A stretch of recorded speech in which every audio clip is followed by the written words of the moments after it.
ಸರ್ವ ಜನಾಂಗದ ಶಾಂತಿಯ ತೋಟ ಹುಣಸೂರು ಕ್ಷೇತ್ರದಲ್ಲಿ ಇವತ್ತು ನೆಲೆ ಊರಿದೆ ಅಂತಕ್ಕಂಥದ್ರ ಬಗ್ಗೆ ಚರ್ಚೆ ಮಾಡ್ತಾ ಇದ್ರು. ಒಂದು ಮಾತು ಈ ಸಂದರ್ಭದಲ್ಲಿ ನಾನು ತಿಳಿಸ್ಲಿಕ್ಕೆ ಬಯಸ್ತೇನೆ. ಕಳೆದ 3 ವರ್ಷದಿಂದ ಕಾಂಗ್ರೆಸ್ನ ಪಕ್ಷ ಆಡಳಿತದಲ್ಲಿದೆ. ಸಂಪೂರ್ಣ ಬಹುಮತದಿಂದ ಆಡಳಿತವನ್ನ ಮಾಡ್ತಾ ಇದ್ದಾರೆ. ಅವರು ಆಡಳಿತವನ್ನ ಮಾಡ್ತಕ್ಕಂಥದಕ್ಕೆ ಇವತ್ತು ಮಾತೆತ್ತಿದ್ರೆ ಏನು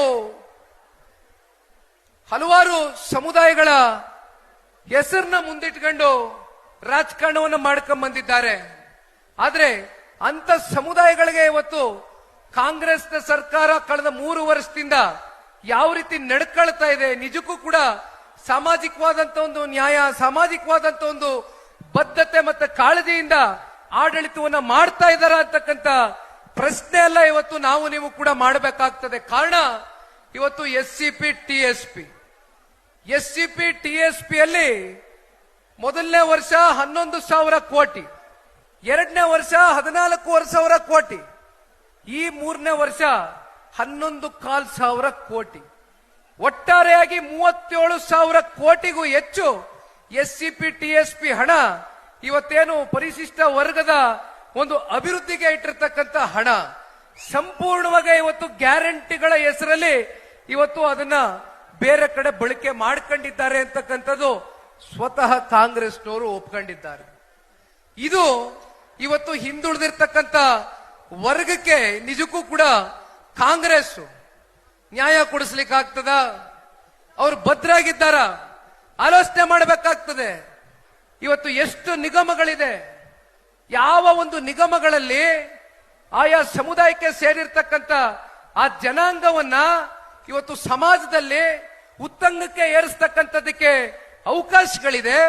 ಆದ್ರೆ ಅಂತ ಸಮುದಾಯಗಳನ್ನ ಇವತ್ತು ಬೀದಿ ಪಾಲ್ ಮಾಡಿ ಇವತ್ತು ಕಾಂಗ್ರೆಸ್ನವರು ಮಾತೆತ್ತಿದ್ರೆ ಗ್ಯಾರಂಟಿ ಕೊಡ್ತಾ ಇದ್ದೇವೆ ಅಂತ ನಿರಂತರವಾಗಿ ಸಮಾವೇಶಗಳನ್ನ ಮಾಡ್ಕೊಂಡು ಬತಾವ್ರೆ.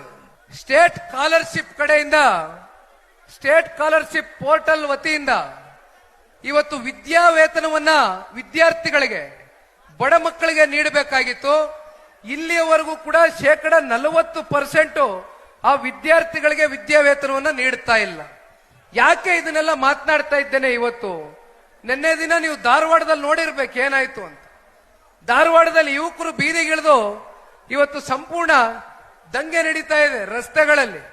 ಕಾರಣ ಸರ್ಕಾರಿ ಹುದ್ದೆಗಳು ಇಲ್ಲಿವರೆಗೂ ಭರ್ತಿ ಮಾಡಿಲ್ಲ. ಸರ್ಕಾರಿ ಹುದ್ದೆಗಳು 2,85,000 ಹುದ್ದೆಗಳನ್ನ ಇಲ್ಲಿವರೆಗೂ ಭರ್ತಿ ಮಾಡಕ್ಕಾಗಿಲ್ಲ. ಕಾಂಗ್ರೆಸ್ನವ್ರು ಮಾತು ಕೊಟ್ಟಿದ್ರು, ಸ್ವತಃ ಮುಖ್ಯಮಂತ್ರಿಗಳ ಮಾತು ಕೊಟ್ಟಿದ್ರು. ಆದ್ರೆ ಇಲ್ಲಿವರೆಗೂ ಕೊಟ್ಟಂತ ಮಾತನ್ನ ಉಳಿಸ್ಕೊಳ್ತಕ್ಕಂಥದಕ್ಕೆ ಸಂಪೂರ್ಣ ವಿಫಲರಾಗಿದ್ದಾರೆ. ಆ ಕಾರಣದಿಂದ ಇವತ್ತು ಧಾರವಾಡದಲ್ಲಿ ಯುವಕರು ಬೀದಿಗೆ ಇಳಿದು ಹೋರಾಟವನ್ನ ಮಾಡ್ತಾ ಇದ್ದಾರೆ, ಪ್ರತಿಭಟನೆಯನ್ನ ಮಾಡ್ತಾ ಇದ್ದಾರೆ. ಕಾರಣ ಬಹಳ ಜನ ರೈತಾಪಿ ವರ್ಗದ ಮಕ್ಕಳು ಓದಿದ್ದಾರೆ, ತುಂಬಾ ಜನ ಮಕ್ಕಳು ಕಾಂಪಿಟೇಟಿವ್ ಎಕ್ಸಾಮ್ಸ್ ನಲ್ಲಿ ಬರೆದಿದ್ದಾರೆ, ಪಾಸ್ ಔಟ್ ಆಗಿದ್ದಾರೆ. ಆದ್ರೆ ವಿಪರ್ಯಾಸ, ಅವ್ರಿಗೆ ಸರ್ಕಾರಗಳು ನೀಡಬೇಕಾದಂತ ಕೆಲಸ ಇಲ್ಲಿವರೆಗೂ ಕೂಡ ಅವ್ರಿಗೆ ಕೈಗೆ ಕೊಟ್ಟಿಲ್ಲ. 25,000 ಇದ್ದಂತ ಟಿಸಿ ಕನೆಕ್ಷನ್ ಇವತ್ತು 2.5-3 ಲಕ್ಷಕ್ಕೆ ಹೋಗಿ ತಲುಪಿದೆ. ಮತ್ತೆ ಕರೆಂಟ್ಗಳು ಇವತ್ತು 2 ಗಂಟೆ 3 ಗಂಟೆಗೆ ರಾತ್ರಿ ಎಷ್ಟೊತ್ತಲ್ಲೋ ಕರೆಂಟ್ ಕೊಡ್ತೀರಿ. ವಿದ್ಯುತ್ ಸಂಪರ್ಕ ಇವತ್ತು ಸಂಪೂರ್ಣವಾಗಿ ಸ್ಥಗಿತ ಆಗಿದೆ. ವಿದ್ಯುತ್ಗಳು ಕೊಡ್ತಾ ಇಲ್ಲ ಸರಿಯಾದಂತ ಸಂದರ್ಭದಲ್ಲಿ.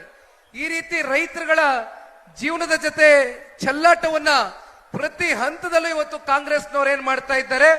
ಬಹುಶಃ ಇದಕ್ಕೆಲ್ಲವೂ ಕೂಡ ಉತ್ತರವನ್ನ ಕೊಡಬೇಕು ಅಂತಕ್ಕಂಥದ್ದಾದ್ರೆ ಜನತಾದಳ ಪಕ್ಷ ಎಲ್ಲದಕ್ಕೂ ತಯಾರಿಯನ್ನ ಮಾಡ್ಕೊಂಡಿದ್ದೆ. ಮನೆಯಲ್ಲಿ ಕೂತು, ಕಚೇರಿಯಲ್ಲಿ ಕೂತು ನಾವ್ಯಾರು ಕೂಡ ರಾಜಕಾರಣ ಮಾಡ್ಕೊಂಡ್ ಬಂದಂತವ್ರಲ್ಲ.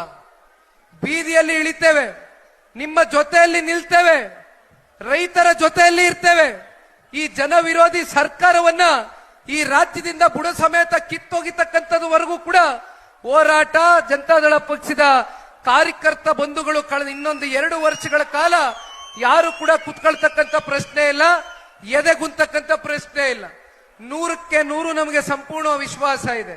ಇವತ್ತು ಯಾವ ರೀತಿ ಇವತ್ತು ಚುನಾವಣೆ ಕಾವು ಇಲ್ಲದೆ ಹೋದ್ರೂ ಕೂಡ ನೀವು ಬಂದು ಇಷ್ಟು ದೊಡ್ಡ ಮಟ್ಟದಲ್ಲಿ ಸೇರಿದ್ದೀರಿ.